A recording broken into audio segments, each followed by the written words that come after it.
మీరు ఈ టైటిల్ చూడగానే కొంతమందికి కోపం రావచ్చు, కొంతమందికి ఆత్రం రావచ్చు.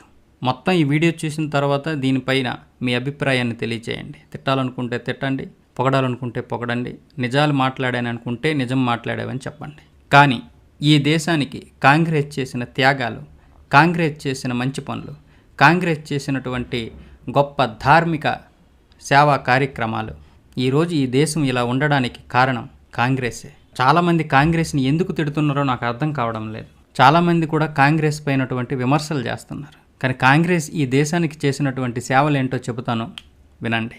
21 లక్షల మంది హిందువులను చంపిన తర్వాత కూడా పాకుకు 65 కోట్ల రూపాయలు ఇచ్చినటువంటి పార్టీ, మత ప్రాతిపదికగా పంపకం చేసినప్పటికీ 7 కోట్ల ముస్లింలను ఈ దేశంలోనే ఉంచినటువంటి పార్టీ, హిందువులు లేని కాశ్మీరును తయారు చేసింది, సెక్యులర్ పదాన్ని రాజ్యాంగంలో చేర్పించింది, 8 రాష్ట్రాలలో హిందువులను అల్పసంఖ్యాకులుగా చేసింది, ఏఎంయూలో ముస్లిం పదాన్ని చేర్చింది, బీహెచ్ఈలో హిందూ పదాన్ని చేర్చడానికి వ్యతిరేకించింది, కాశ్మీర్ సమస్యను జటిలం చేసింది, జేకేలో చట్టం నందలి సెక్షన్ 35A 370లను పెట్టింది, పట్టుబడిన 93,000 పాక్ సైనికులను వదిలిపెట్టి జయింపబడిన POKను తిరిగి గిఫ్ట్గా ఇచ్చేసింది, 90,000 స్క్వేర్ కిలోమీటర్లతో పాటు కైలాస మానస సరోవరంను చైనాకు అప్పగించింది, జేకేలో రోహింగ్యాలకు పునరావాసం కల్పించింది, బంగ్లాదేశీ ముస్లింలను దేశంలో చొప్పించి ఓటు బ్యాంకు పెంచుకుంది, NRCని వ్యతిరేకించింది, దేశ ద్రోహులను రక్షించడానికి రాత్రి 2 గంటలకు సుప్రీంకోర్టును తెరిపించింది, 2,700 సిక్కులను హత్యాకాండ చేసింది, దూరదర్శన్లో సత్యం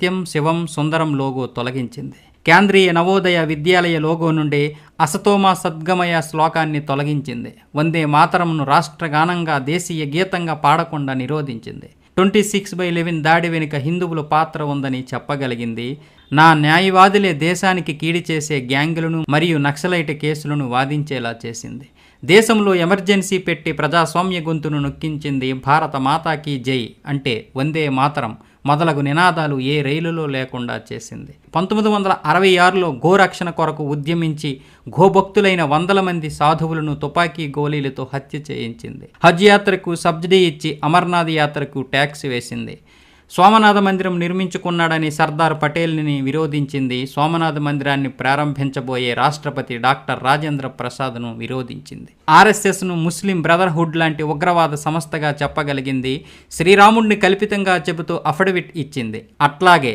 రామసేతును విరిచేసే ప్రయత్నము చేసింది, భారత్కు UNOలో లభించే సభ్యత్వం వీటో అధికారం చైనాకిచ్చింది, మీరందరూ సెక్యులర్ హిందువులు అయిపోండి అంతే, హిందుస్థానును హిందూ ముక్తుస్థానుగా మార్చేసింది, ఆరోపణలన్నీ RSSపై పడేసింది. అర్థమవుతుందా ఏం చెబుతున్నాను? ఇప్పటికైనా మీ సెక్యులర్ భావజాలాన్ని విడనాడండి. మీ నీతి వాక్యాలు, మీ సెక్యులర్ భావజాలాన్ని కింద ఎక్కడైనా పెట్టుకోండి. బంగ్లాదేశ్లో ఏం జరుగుతుందో తెలుసుకోండి, పాకిస్తాన్లో ఏం జరుగుతుందో తెలుసుకోండి, అంతెందుకు మన దేశంలో ఏం జరుగుతుందో తెలుసుకోండి. పనికిరాని మీటింగులు ఎట్టుకుంటూ పనికిరాని విషయాల గురించి మాట్లాడుకునే మీరు ఈ దేశ సనాతన సంస్కృతి ఏ విధంగా నాశనం చేయబడుతుందో తెలుసుకోలేకపోతున్నారు. ఆర్టికల్ 25, 28, 30 HRCE చట్టం 1951లో చేసింది, 1956లో HBC చట్టం చేసింది, 1975లో సెక్యులరిజాన్ని రాజ్యాంగంలో కూర్చారు, 1992లో సెక్యులరిజాన్ని చట్టం చేశారు, 1991లో POW చట్టం చేశారు, 1995లో వక్ఫ్ చట్టం చేశారు. ఆర్టికల్ 28 ద్వారా హిందువుల నుండి మత విద్యను తీసేశారు, కానీ ఆర్టికల్ 30 ద్వారా ముస్లింలు మరియు క్రైస్తవులకు మత విద్యను అనుమతించారు. 1951లో HRCE చట్టం అమలు చేయడం ద్వారా హిందువుల నుండి అన్ని దేవాలయాలు మరియు పుణ్యక్షేత్రాల డబ్బును లాక్కున్నారు. విడాకుల చట్టం, హిందూ కోడ్ బిల్లు ప్రకారం వరకట్న చట్టం ద్వారా హిందూ కుటుంబాలను నాశనం చేయగలిగారు, కానీ ముస్లిం వ్యక్తిగత చట్టాన్ని తాకలేకపోయారు. బహుభార్యత్వాన్ని అనుమతించారు, తద్వారా వారు తమ జనాభాను పెంచుకోవడం కొనసాగించారు. ముస్లిం అబ్బాయిలు హిందూ అమ్మాయిలను సులభంగా పెళ్లి చేసుకోవడానికి వీలుగా 1954లో ప్రత్యేక వివాహ చట్టం తీసుకొచ్చారు. 1975లో ఎమర్జెన్సీ విధించి రాజ్యాంగంలో సెక్యులరిజం అనే పదాన్ని బలవంతంగా జోడించి బలవంతంగా భారతదేశాన్ని సెక్యులర్గా మార్చగలిగారు. కాంగ్రెస్ ఇక్కడతో ఆగలేదు. 1991లో మైనారిటీస్ కమిషన్ చట్టాన్ని తీసుకొచ్చి ప్రకటించింది.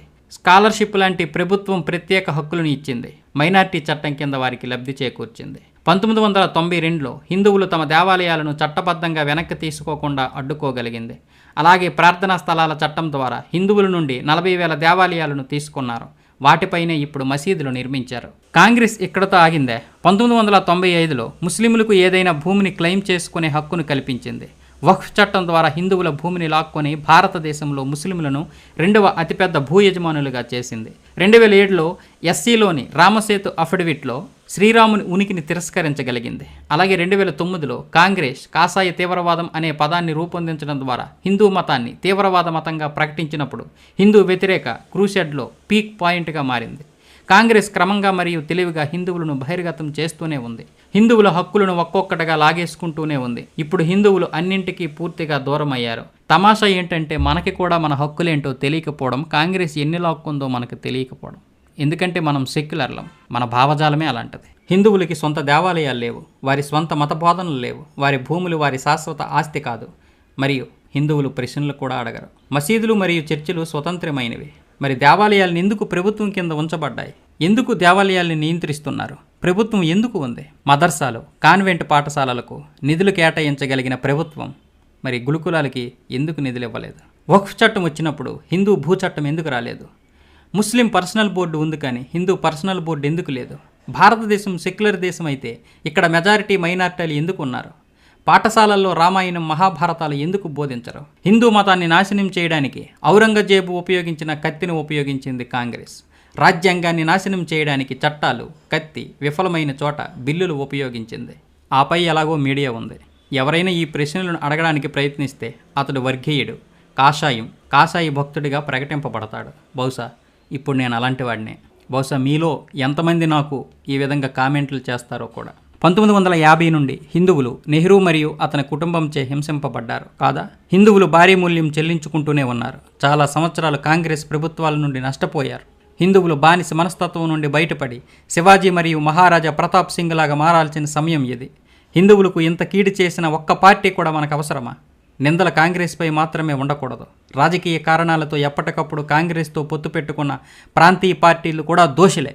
హిందూ మెజారిటీ దేశంలో ఇదంతా ఎలా జరిగింది? నానక్ ముందు సిక్కు లేడు, యేసు ముందు క్రైస్తవు లేడు, మహమ్మద్కు ముందు ముస్లిం లేడు, రిషభదేవునికి ముందు జైనుడు లేడు, బుద్ధుడికి ముందు బౌద్ధుడు లేడు, కార్ల్ మార్క్స్ ముందు వామపక్షవాది లేడు.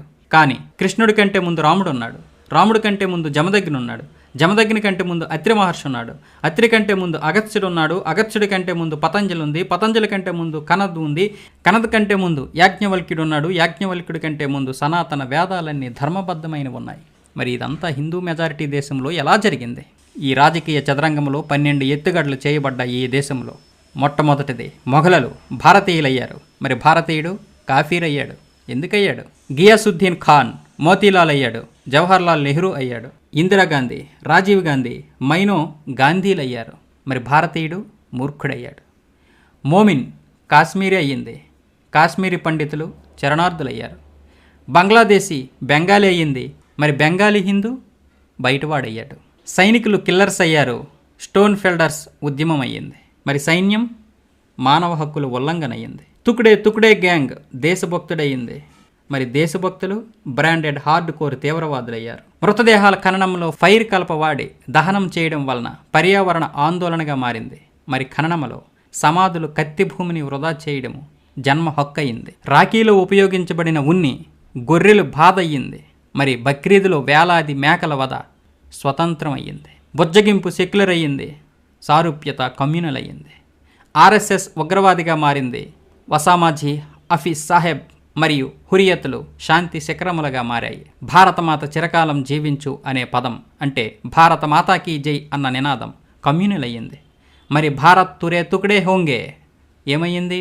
భావ వ్యక్తీకరణ స్వేచ్ఛ అయ్యింది. విభజించు మరియు పాలించు అనేది నియమమయ్యింది. సబ్కా సాత్ సబ్కా వికాస్ అనేది జుమ్లా అయ్యింది. కొంచెం ఆలోచించండి, అర్థం చేసుకోండి.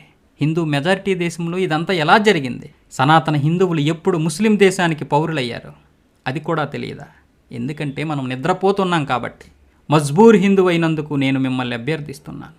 ఏ విధంగా ఈ వీడియోకి 10 మందికి చేరేలా చేస్తారో అది మీ ఇష్టం. చెప్పాలనుకున్నది చెప్పాను, జరుగుతున్నది మాత్రమే చెప్పాను, జరిగింది మాత్రమే చెప్పాను. జరగబోయేది ఏంటో తెలియదు.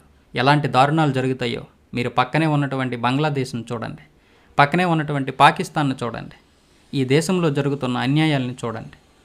నిజమేంటో మీకు తెలుస్తుంది.